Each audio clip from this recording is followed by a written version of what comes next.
もまあ割と付き合いが長い友達。次はM だけど同じ M だから F さんって呼ぶことになったよね、なぜか。じゃあ F さん、なんで F になったんだ？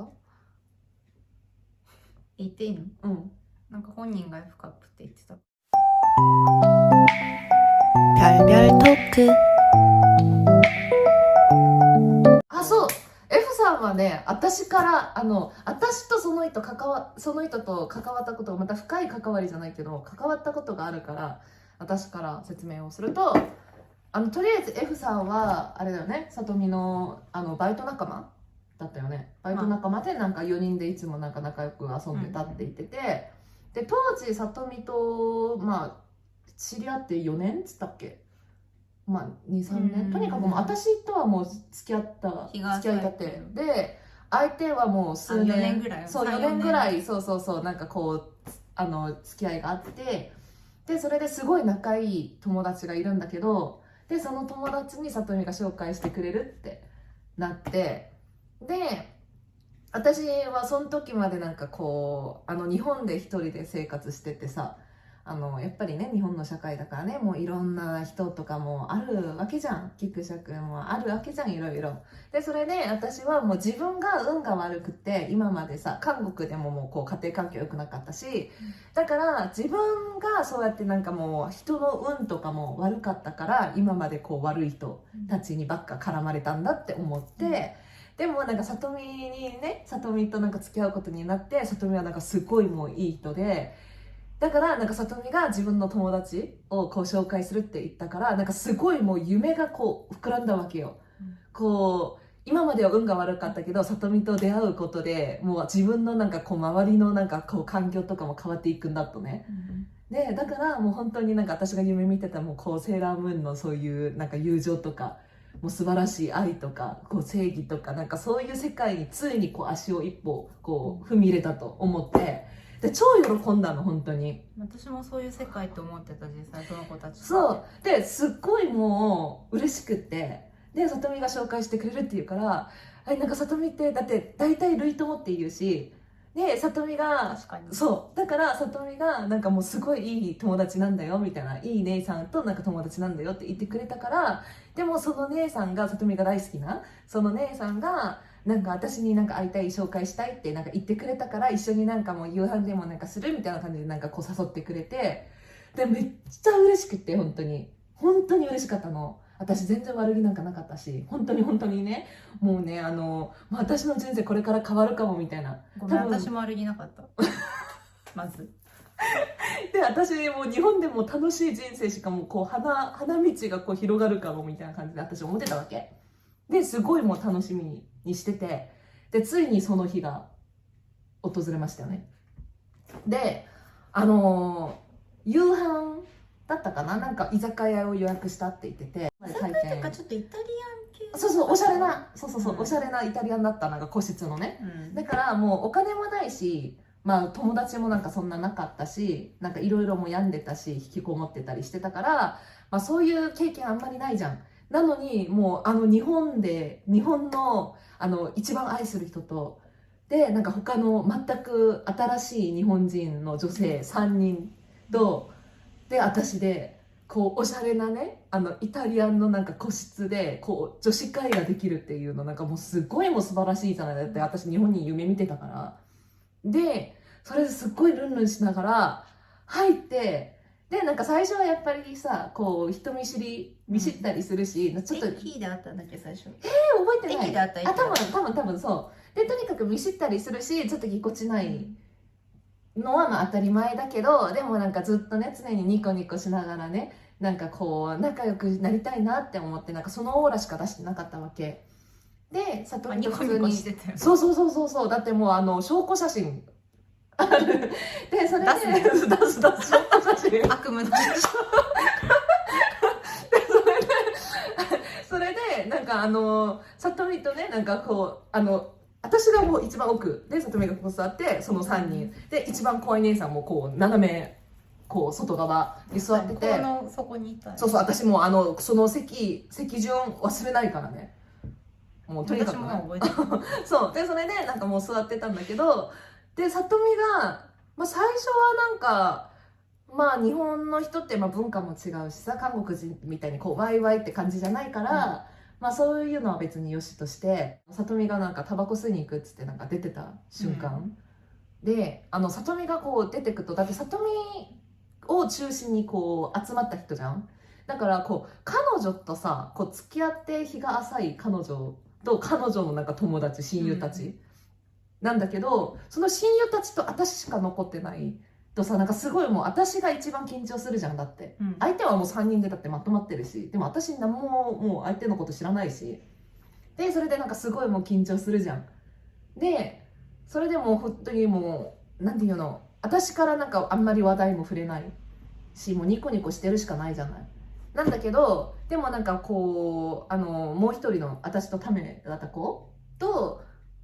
年下の子とはなんか普通になんかもう声かけてくれて、その時何質問されたか覚えてないんだけど、とにかく一人 K-POP 好きな子いたから。本当、とにかくなんかでも韓国の話そこまで出てなかった気がする。本当になんかもうスモールトークみたいな感じで、なんかもう声かけてくれて、私普通になんか答えて、でも問題はさ、私を誘った人、この方、私を誘ったこの方ね、誘ったじゃんこの人。誘ったのに私に興味がないのよ。確かに直接声かけなかったなって感じだった。誘ったのこの人が、誘ったよねこの人、って思って、私誘ってくださった方この方だよねってチラチラこうね、見てもなんか本当にね、もうこんな感じだったの。こうちょっと私の枕までこうやってもう足組んで、でずっとなんか下見てて、携帯ずっとこうやっていじってるわけよ、こうやって。でなんか紫のオーラ出てるの、なぜか。でいやこの人が私誘ったのに客を招待しといてこれ何ってなるじゃん。だからなんかこの人私嫌いなのみたいな。私何もしてないし今日初めましてでなんか直接なんかこう口を混ぜたこともないのに、なんで私のこと嫌ってるってなるでしょ。でそれでなんか私なんか悪いことしたかなって思ったけど、でもそこまでなんかもう話したことすらないからさ、だってもう今は食べ物出てきたばっかだしさ。でそれでなんかもうずっと本当にね目も合わせなかったの。本当だよ、本当に目も合わせてないの。で逆になんか2人がすごい声かけてくれるから、この2人だったらもしかしてなんか空気読んでわざと私に気遣ってくれてるのかなって私思ったわけ。普通そうだよね。でもそうでそれでもう里見戻ってきて、里見戻ってきたら普通になんか喋り出すわけ、こっちを見るっていうか、なんかこう頭をね上に上げてね。だからなんかこの人なんかもうすごい嫌な人だなって思って、でとりあえずもう解散ってなるじゃん、食べ終わった後に。で解散ってなる時にこの人なんかなんで招待したか分かんないけど、とにかくなんかすごいもう嫌な女だなって思いつつも、里見とは日が浅いからもう言えないわけじゃん。だって里見とはもう4年ぐらいのなんかもう親友で大好きなお姉さんでって言ってるのに、私まだ付き合ってなんか半年もないぐらいの彼女がさ、あの人何みたいな。半年はあったよ。でも半年あったか。夏だでもとにかくさ10ヶ月はあったって。でもとにかくさ日が浅いじゃん、なのになんか「ちょうど僕はビチュマンや」って言えないじゃん、その時にね。まださ、だって里見の前でさ小食するふりする猫をかぶった可愛い女の子だったから、その時に何も言わなかったのに、私をキレさせた一つの行動が、みんなになんかお菓子みたいなのとなんか手紙を書いてくれて、そういつもそういうことする。でそれでなんか手紙をなんかみんなに配ってて、私の分もあったわけ。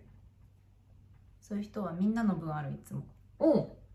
私のこともう大嫌いなはずなのに私の分もあって、でなんか手紙になんか暴言書かれてるのかなって思って、それともなんかもう呪いのなんかもう、そういうなんかもうさわら人形とか書かれてるのかなって思って、それは家にあると思う。でとにかくもう外には持ち出して手紙を見たら、手紙になんか今日会えても本当に良かったよみたいな感じで、里見が私となんかもう付き合ってなんかすごい変わったっていうことも書いてたかな。そうなんかだから私が前、いろいろ遊んでて、こう素行がひどかったのに、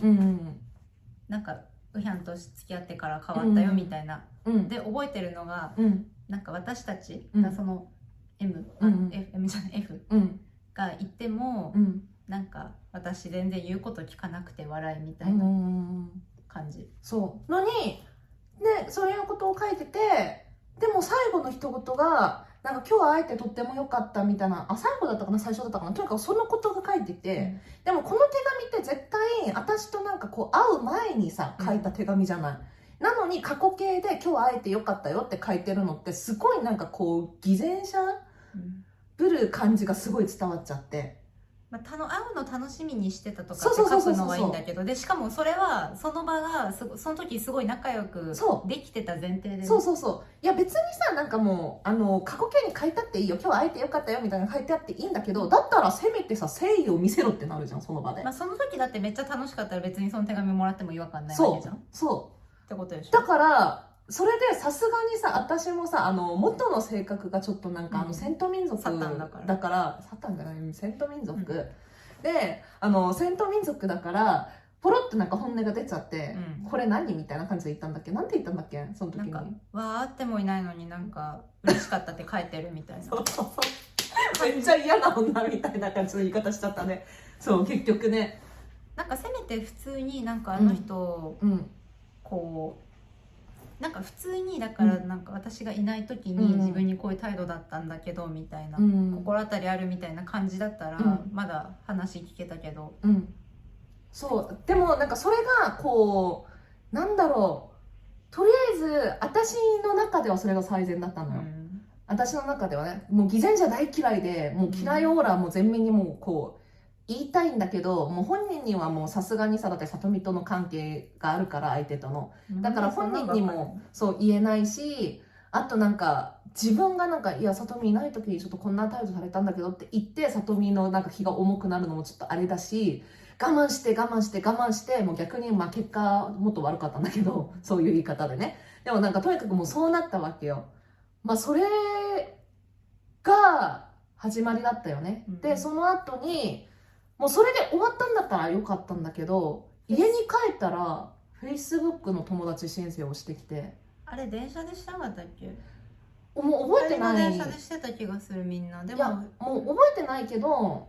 とにかくなんか友達申請してきて、で私名前はまあ分かってるから見て、この人私嫌いなのになんで友達申請してくんのってなるじゃん、でもまあ嫌いだけどまあそういう性格で実はまあ悪い人じゃないのかなって私も思って、私がだってもう里見と出会う前にいろんなことを経験しててさ、自分がまあ日本だけじゃなくてね、だから自分がひねくれてるだけなのかなって思ったの、自分を疑ったの。だってそこまでされるとさ自分を疑うじゃん。まあね、人間そうだからもう自分を疑って、私がひねくれて里見にそうやって言っちゃったけど、まあ、偽善者みたいな感じの扱いしちゃったけど実はいい人なのかなって思って友達も承認してたら、数日後とかだったっけ、結構すぐだったよね、なんか里見の投稿にわざとなんかコメントでなんか今度会ったら膝枕してあげるみたいな感じのコメントをわざわざなんかつけてて、でそれでなんか私もムカついて、いやそれを彼女いる人の前で彼女も見るのになんでそれをわざわざ自分が書くし、なんでお前が膝枕するんだってなるやん。でもなんかそれがもう終わりじゃなかったよね、もうそっからもなんか始まり、それが始まりで、まあそもそもがだってその人も婚約者っていうか、まあ彼氏、一緒に住んでる彼氏いたんだけど、なんか結構その浮気っていうか普通に他の男とプリクラ撮ったりとか、食事行ったりとか結構してる人、でまあ一番こう縁が深かった浮気相手の家には泊まったりご飯作って持ってったりとかしてたから、その人、っていう人だからまあ、でまあ本人曰く、結構まあ浮気っていうかなんだろうね、なんかたとえ他の男にその体を許したとしても、まあ心を許さなければ浮気ではないっていうなんか名言を残した人まあでも自分で一番怖いのがその言葉に当時あんまり違和感がなかったまあこの人の浮気の基準こうなんだぐらいな感じだった、私からしたら。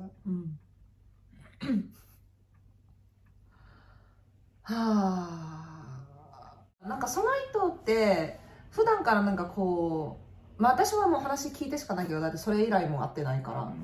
なんかいつもなんか自慢話、なんか自分からなんかこう男にすごいも色気うんをこうさ巻いといて、で自分がモテる自慢をなんかすごいもしてる、F カップだもんね。でなんかもうよくなんかもうおじいちゃんのことなんか騙して年金騙し取ったとか、騙し取ったっていうか、なんかおじいちゃんが自分のこと気に入ってくれて年金全部くれるからみたいな。うん、でそれでなんか旦那に会いに行くみたいな旅行をうんうん。するとか、あとはなんか遠距離だったから。そうそうそう、別に自分がなんか適当に男と遊ぶんだったら自分一人でそうすればいいのに、わざわざ里見を招待して自分一人だと多分怖いからじゃないかなって私は思うんだけど。あれはなんかその常連さん、うんでなんか飲みに誘われたから、うん多分お客がそのおじと甥っ子うんの関係うんの男2人うんになんか食事誘われたから一緒に行こうってなって、でも私その時に、その男たちと会う前に、F と会ってちょっとお茶してる時に初めて、ウヒャンと付き合ってるって言ったんだよね。もう真剣に付き合ってる人だからって感じで言ったんだよね。で行ったら誘っちゃダメだし、でまあでもその時もその直後にその男たちと会うことになってたから、まあでもあそこまでちょっとひどい感じの男だとは思わなかったね。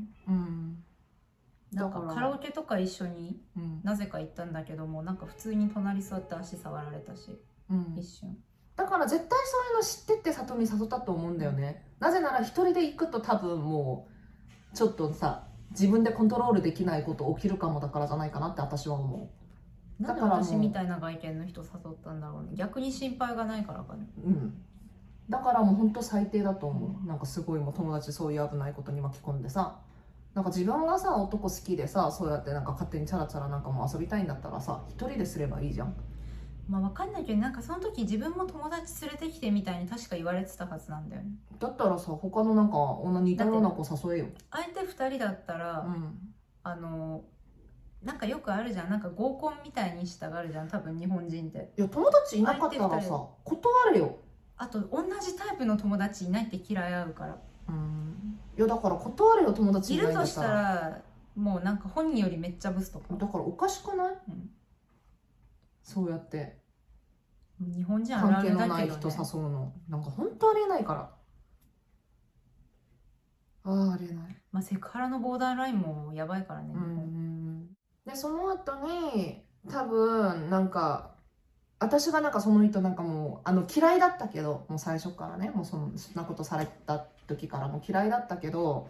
でもなんかその後にその人ほんとダメだなってなんかもう無理って思ったのが、なんか別に子供をおろす分は良かったんだけどさ、なんかその人がさなんかもう妊娠したってなんかみんなに、その4人のグループ4人だけで集まった、そうそう集まった時になんか行って、最初はなんか里見になんかも妊娠したってなんか言ってきて、でその日に里見が帰った時の私顔覚えてるから、だって同棲してたじゃんもうすでに。そうそうそう。でそれで里見がなんかすっごいなんかもう里見ってさそもそも表情があんまりない感じだったから、その時ってもっとなかったしね今より。だからなんかその時にあんまり表情ない感じの里見がすごいなんかこうなんていうの、なんかすごいウキウキした感じの表情になって帰ってきて、でなんかお姉になんか子供できたんだってみたいな、だからなんかもうなんて言うんだろう、姪っ子って言うんだっけ、なんか姉さんの姉さんの子供は姪っ子か甥っ子っていう。そうそうそう、だからなんか姪っ子甥っ子みたいな感じでなんか可愛がろうって言ってて、でなんか友達にそう友達になんか子供できるの初めてなんだよねってすごいなんかもうウキウキしてて、でなんか大事な姉さんの子供だからなんかすごいなんかもう育てるのも手伝いたいし、何プレゼントすればいいかなとかなんかすごい楽しそうになんか喋ってて、でなんか里見ってなんか最初なんか子供にもあんまり興味ない感じだったのにそんな感じで言うから、なんか里見ってもう実はこう表現の仕方が苦手なだけでなんかすごいもう人ももちろん好きだし、なんかそういう子供も多分大事にできるのかなって私は思ってたわけよ。なのになんか数日後結構すぐなんか相手がなんかもうみんなになんか子供を下ろしたってなんかこう LINE で多分送ってきて、いや下ろしてないまだ。下ろしてないか、下ろすことにしましたみたいな感じで来て、でなんか自分がなんか悲劇のヒロインかのようになんかもうなんだっけお豆ちゃんって言ってたんだけど、そら豆ちゃんって言ったんだけど、とにかくまあそら豆ちゃんのどうのこうのみたいな感じで、なんかそら豆みたいだったそうそうそうなんか写真って感じで、そうでなんかそうやってなんかもうすごいなんか悲劇のなんかヒロインみたいななんかもう小説を散々書いて送ってた時のなんか里見の顔がなんかすごいもうショック受けた顔で、本人のその文章 LINE の文章としては、全部は全然覚えてないんだけどなんか下ろすことにしたって言ってて、その理由がまずそもそもがなんかちょっと予想してなかったことって感じ、その彼と自分にとって、でも彼もなんかいろいろこの先、まあ多分なんか何かが安定してないのか分かんないけど、これからの彼のキャリアとかいろいろあったのか分かんないけど、なんか彼もいろいろ悩んですごい熱出して寝込んじゃったりして、でなんかやっぱそんな彼を見てたらやっぱり、なんかちょっと今違うのかなみたいな、なんか結構こう、とにかくなんかすごいもう彼のせいにしてる感じ、そう小説を書いてたの、でその時に里見がなんかみんななんか里見がなんか多分2段階でなんかショック傷ついてて、その時に顔がね、でなんか最初はまずそうやって子供を下ろすことになったっていうのになんかショック受けてて、その後はそのみんなが他のなんか友達のみんながただなんかそれでも応援するよみたいな感じでなんかただその一言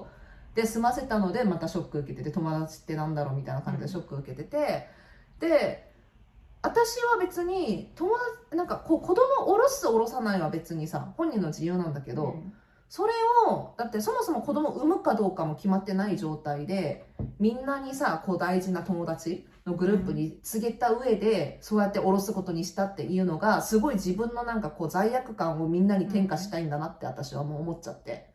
だってさなんか決まってないことだったらさ後からさなんか子供本当はできてたんだけどなんかこう下ろすことにしちゃってるんだよねとかさ、それかもう完全に下ろした後に実はなんか子供下ろしたんだよねとか言ってもよかったわけじゃん。なのにわざわざ子供できたって言った後にさ、でみんなにお祝いしてもらった後にさ、そうやってなんか下ろすことにしたってなんか告げるのって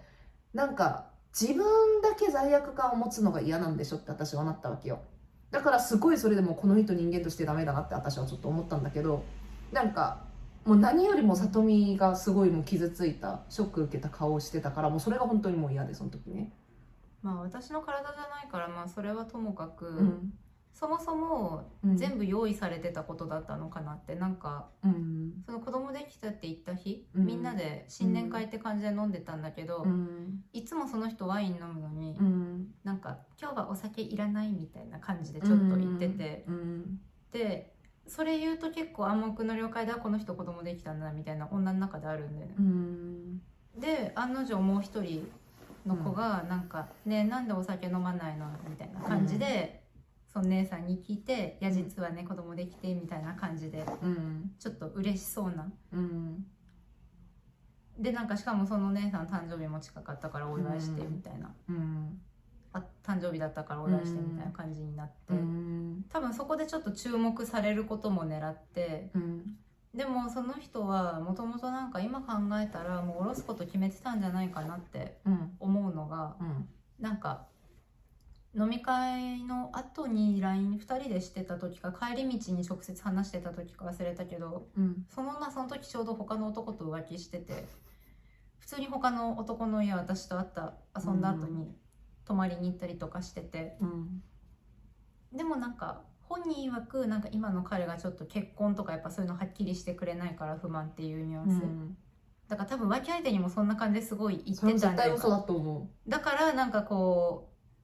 相手の男もいつ別れるのって感じでその女に聞いてくるぐらいな感じで多分接してたんだと思うんだよね。別れてから付き合いましょう。いざ子供できたってなって、なんかこうだけど多分これ彼の子供で間違いないよねみたいな、だからもともとの婚約してた彼の子供で間違いないよねみたいなことを普通に私に聞いてきてて、それどうやって分かるの？里見見てたの？やってるところ誰がいやなんか状況を聞いてたの。言っちゃっていい？普通に状況なんか、浮気相手は普通にゴムつけててしてて、でその元の本命の彼とはつけないでしてて、でなんか結婚決まってないのにつけないでしてんの？つけないでした上になんかちょっと男が早く行っちゃう、彼の子供だよねみたいな感じで、でも結局そうやってっていうのも聞いてた。てかそれを聞いといてなんで子供できたって喜んでたのかな私って感じだけど、多分もう浮気の概念があまりにも弱すぎて、でまあとりあえず、まあ、彼とまあ好きな人とまあ結ばれるんだったらいいんじゃないって感じ、だったし、あとなんか私的にはもうその彼が逃げてももうなんか友達グループみんなで協力して育てようぐらいの勢いだったから本当に当時、私だ自分の発言覚えてるもんこれだけこう、でもその元々っていうかその彼氏が別に責任取れないやつで逃げたらもう別に私も一緒に育てるよって言ったの覚えてるから、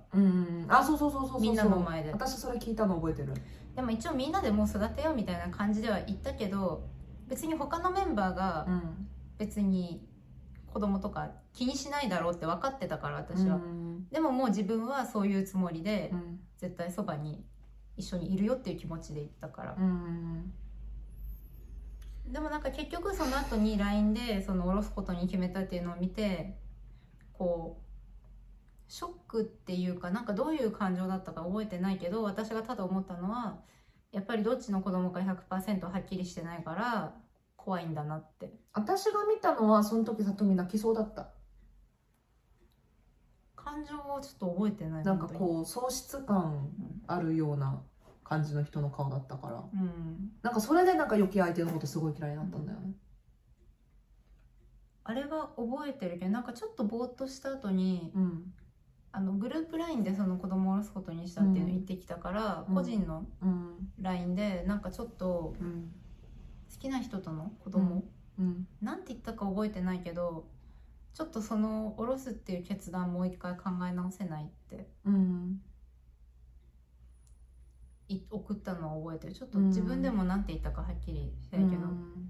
でもなんかごめんもうこれ以上何も言わないでみたいな感じで帰ってきて、その後のことはあんまり覚えてない。本人が浮気してたからよ。私はやっぱそうだと思う、信じらんない。でまあ結構時間が経ってからその後日談を聞いたのが、まあ本人は下ろしたわけじゃん、でもその彼の家族がなんか多分その女ってやっぱ年も日本だとまあ結構結婚適齢期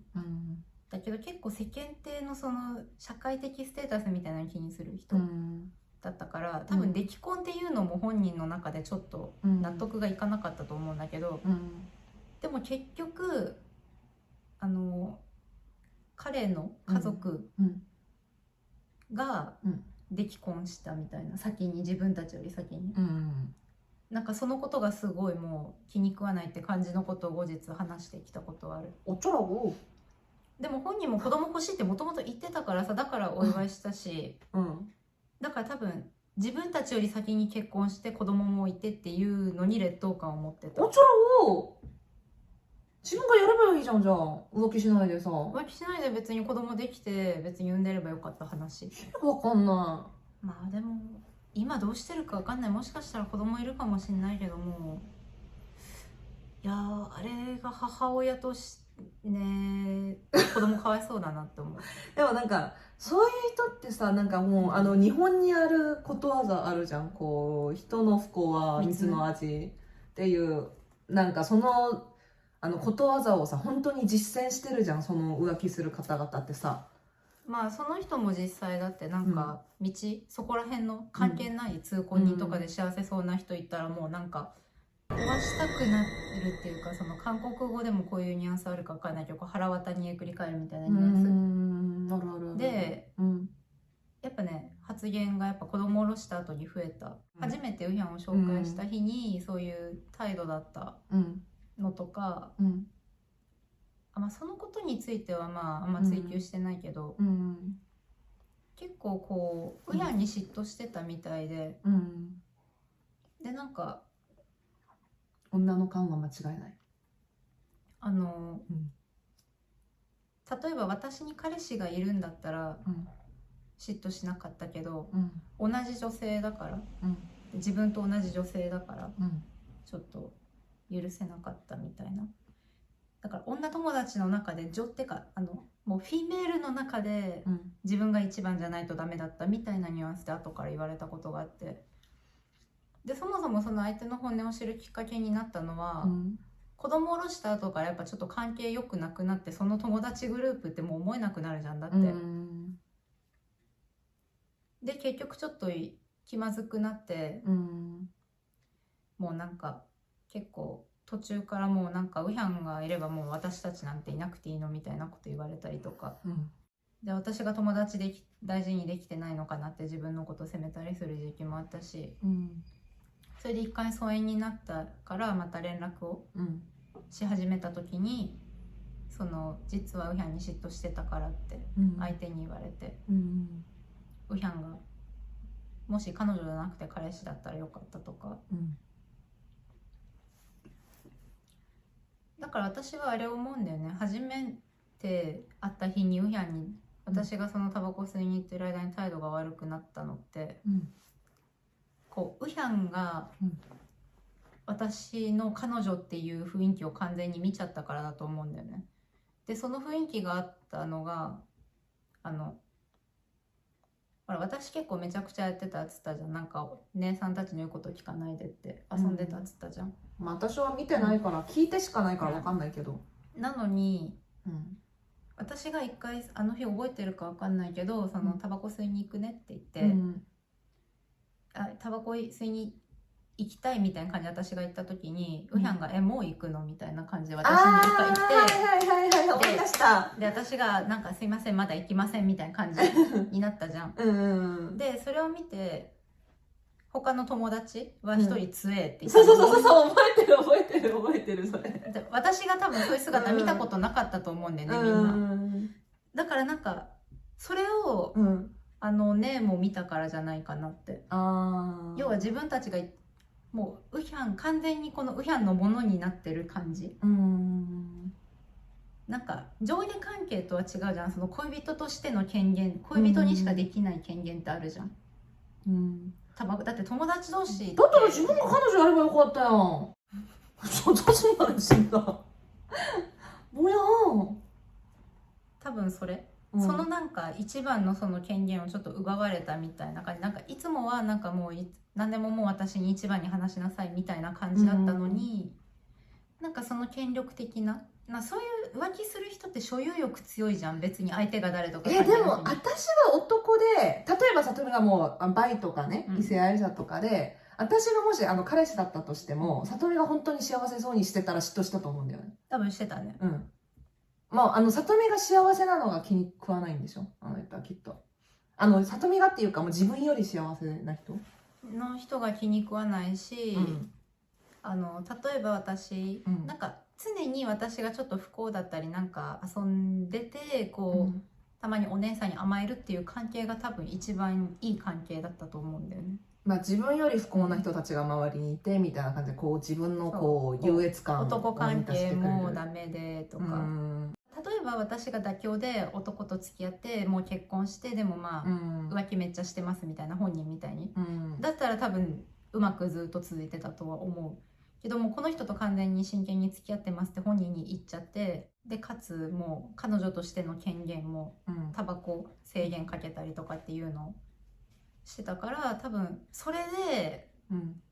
あの態度に一気になったのかなって。そもそも気に入らなかったのにさらにそれが気に入らなかったのかなって私は今思った。親友だったよね、友達。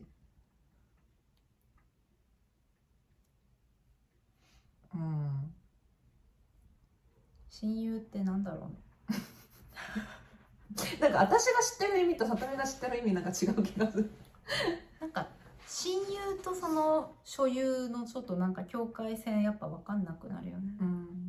一回喧嘩して仲直りしたその日に戻ると、その日のことに戻るとやっぱり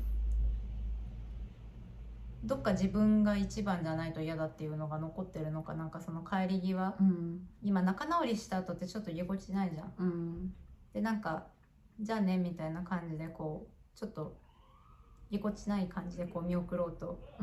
じゃなんかこう相手がちょっとだけ背低かったから、なんか一瞬この目が合うなんか間があって、でなんか相手がじっと私の目見るから私もまあ見ちゃうじゃん。なんか言いたいことあるのかなと思うの、でその時に相手が急に言ってきたのが「なんかこのままキスしそう」みたいな感じで、なんかお姉さん、私は別になんかその変な性癖ないから、そのお姉さんみたいな、なんか年上の人が好きっつってもお姉さんって言ったらお姉さんじゃん、うん、